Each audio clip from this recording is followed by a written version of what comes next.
Hello students, good morning. Welcome to science session. Dear students, in previous class we were discussing about the properties of materials. In that, under the sorting materials into groups, we were studying about the properties of materials. What are the properties you learned in previous session? One is appearance. Right? So, how the objects appear, based on that we were grouping some objects, right? So, what is meant by appearance? When we see the objects, how they look, no? That is appearance. Some are shiny in nature. Okay? Some are shiny in nature, mean jewelries and diamond, gold, these are all shiny in nature, and utensils in your house, plate, spoon, right? So these are all shiny in nature. Some are dull in nature. If you see the stone, okay, so how that stone looks like, it is very dull, no? So like that is the examples for dull. So, based on this property, some are shiny in nature, some are shiny in nature and some are dull in nature. So, based on this property also we can group the materials, that is appearance. Right? What is the second one? What is second one? Hardness. Okay. So, based on this property also we can group the objects. Hardness means some objects are very smooth. When we press those objects, they compress. Okay. Some other objects will be there. When we press those objects, they doesn't compress. Those are hard in nature. Those objects, when we press those objects, if it is compressed, we call it as smooth objects. Okay, so smooth and hard.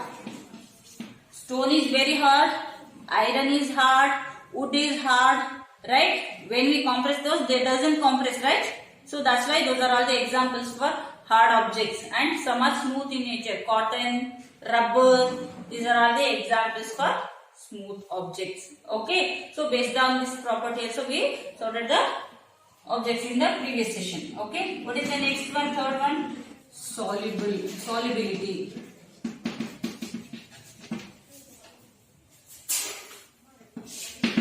Okay, solubility means some objects completely dissolve in water. When we put those objects in water, those completely dissolve. Those are called as soluble. The objects which dissolve completely in water, those objects are called as soluble objects, soluble things. Okay, so those are soluble. What are the examples for soluble?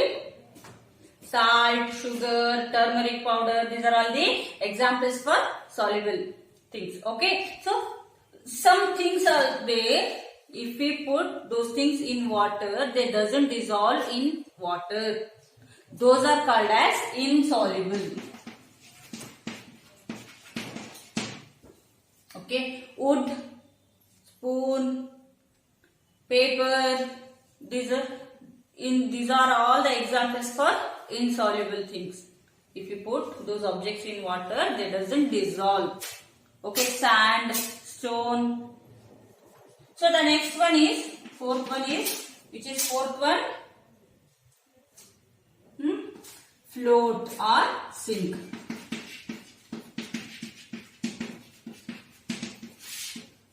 The next one is float or sink. Some objects, when we put some objects in water, some float on water, some sink inside the water. Okay, so which are light in nature, those things float on water. For example, leaves, paper, plastic. Okay, so these are all the examples for floating objects. Okay, some float. Some things when we put in water, those sink inside the water. Examples are heavy objects, whatever it may be, all the heavy objects sink in water. Okay, so you only list down what are those what are the objects which sink in water.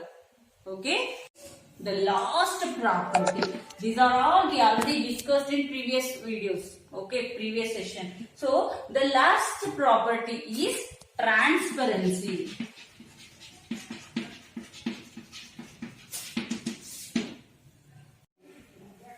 So transparency means some objects which allow the light to pass through it.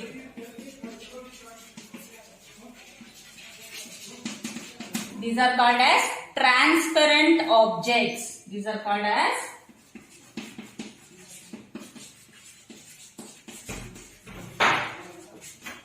transparent objects. Okay, so means those allow the light to pass through it.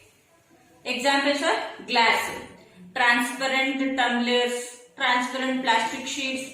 Okay, these are all the examples for transparent. Some objects will be there. For example, if I hold this textbook, can you see my face? No, you can't see. Why? Because these objects doesn't allow the light to pass through it. That's why these objects are called as opaque. Opaque means the objects which doesn't allow the light to pass through it. Those are called as opaque. One is transparent, second one is opaque. Okay, means this doesn't allow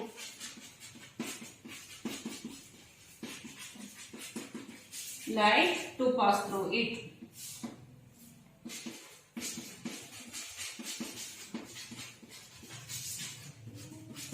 Okay, so opaque means those doesn't allow the light to pass through it. For example, cardboard sheet, wooden sheet.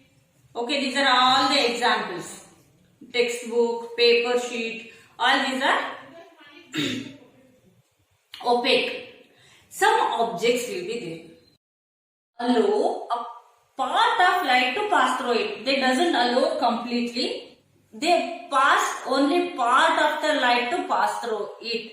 We can see the objects, but those objects what we see, no, those will not be clear. Blur will be there. Okay, so those type of objects are called as translucent. What are those?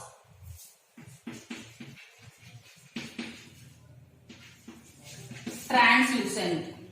Okay, so means translucent means those are the objects which allow only part of the light to pass through it are called as translucent objects. Based on these properties, we can sort the things or materials. So we already studied the properties of materials. What is the use of these properties? Why we have to study these properties? To do our works correctly, neatly. Okay, so these properties helps us to sort the objects. So in our home also, while we are doing, so while we are cleaning our house, we sort the objects. While we are shifting our house, we sort the objects. Okay, I hope you all understood this class. This is end of our unit sorting materials into groups. In the next session, I will start the new lesson. Okay, thank you. Have a good day.